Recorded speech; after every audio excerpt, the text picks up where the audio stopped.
عايزين نشوف بعد سنة من دلوقتي ايه اللي هيحصل. تعالى كده نركب آلة الزمن ونسافر انا وانت. هنسافر دلوقتي ونروح كمان سنة من دلوقتي. احنا في 20/8. تعالى في 20/8 2027. انت دلوقتي ابتديت مثلا تروح تتمرن، تمام؟ طيب بعد سنة من دلوقتي ايه اللي هيحصل؟ اقل واجب لو انت كل يوم بتروح تتمرن غلط هتعمل فورمة 1/10. يعني هتبقى في وسط 10 انت الوحيد اللي عامل فورمة محدش عاملها زيك. طب انا عايز اقول ايه من القصة، او عايز اقول ايه من الموضوع اللي انا بقوله ده؟ ان اي حاجة بتبتدي فيها لو جيت بعد سنة وبصيت لأول يوم انت ابتديت فيه، وش انت هتبقى حاجة تانية. لو بتعملها غلط، مش هقولك بقى لو بتذاكر وبتبحث وبتشوف وبتسأل وبتلتزم وبتاكل وبتعمل، لو بتعملها غلط بعد سنة هتبقى حاجة تانية.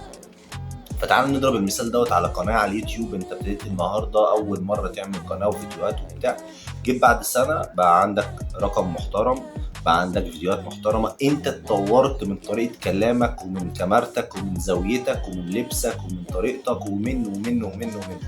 تعال نضربها في جيم، كمان سنة انت بقيت حتة تانية. تعال نضربها على استثمار، على تحويشة، على جمعية، على مشروع، على اي حاجة بتدور في دماغك. انت بعد سنة هتبقى في حتة تانية.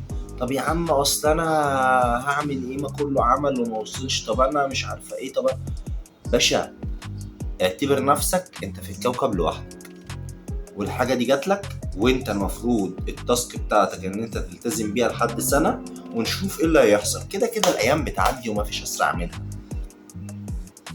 ده انا مش هكلمك بقى في حتة ايه، يعني انا لسه ما كلمتكش في الحتة دي، مش هكلمك، لا انا لسه ما كلمتكش في حتة ايه، ان ليس للانسان الا ما سعى، وان سعيه سوف يرى، والسعي بيجيب رزق، وان مع العسر يسرا، واسعى يا عبد ونسعى معاك، وكل الكلام ده. بص، يعني حدث ولا حرج من احاديث القرآن، من امثلة شعبية، من امثلة حياتية، من ناس شفناها بعينينا قعدت بعد كذا بقت كذا.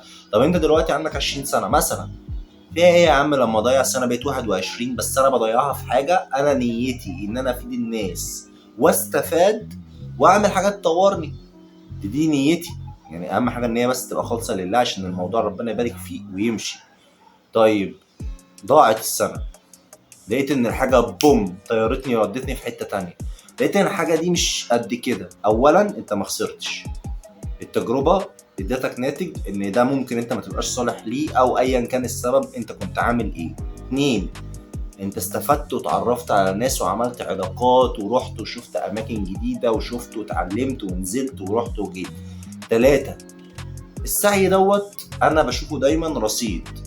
انت عايز رصيدك يبقى 100%، فقعدت تشحن ب2 جنيه، ب3 جنيه، ب5 جنيه، ب10. كل ده سعي في اماكن شتى بقى. يعني انا بسعى ان انا اذاكر، بسعى ان انا اقرا كتاب، بسعى ان انا اتمرن واحافظ على صحتي، بسعى ان انا احوش. كل ده على فكره بيبقى لودنج كده، بتلاقي مثلا شريط وانت عمال ايه بتحمل لحد ما هتوصل للبوينت اللي انت اصلا من اولها كنت ناوي ترسم لها. يعني مثلا اوضح لك اكتر، انا دلوقتي عايز افتح مشروع تجاري بس انا مش معايا فلوس، فبحاول احوش حاجه على جنب، وبحاول احافظ على صحتي. انا ماشي في طرق ممكن تكون بعيد شويه، يعني انا احافظ على صحتي ده ايه فيدني ايه في التجاره، بس ده سعي. ليه؟ انا عايز ابقى فايق، انا عايز ابقى عندي صحه اروح واجي واجيب بضاعه، انا عايز اعرف اشيل حاجه، عايز اعرف ابقى عندي ابيليتي لما الناس تشوفني كده تقول ده واحد. كل ده سعي بس من حته تانية غير مباشره. اقول لك بقى على حاجه، انت عمال بتخبط اهو في اماكن غير مباشره ومش قادر تعمل الحاجه المباشره الا لما يبقى معاك فلوس. صدقني ربنا قادر على كل شيء. في لحظه ما في الطريق اللي انت ماشي فيه واللي نيتك اصلا كانت فيه تجاره بس انت بتسعى في اماكن شتى، في مكان منهم تتكعبل في حاجه تخليك توصل للمكان اللي انت كنت عايز تروحه في ثانيه الا ثانيه بطريق اسهل من اللي انت كنت بتتخيل اللي انت عايز تعمله، وانت مش متصور ان هو كان ممكن يحصل.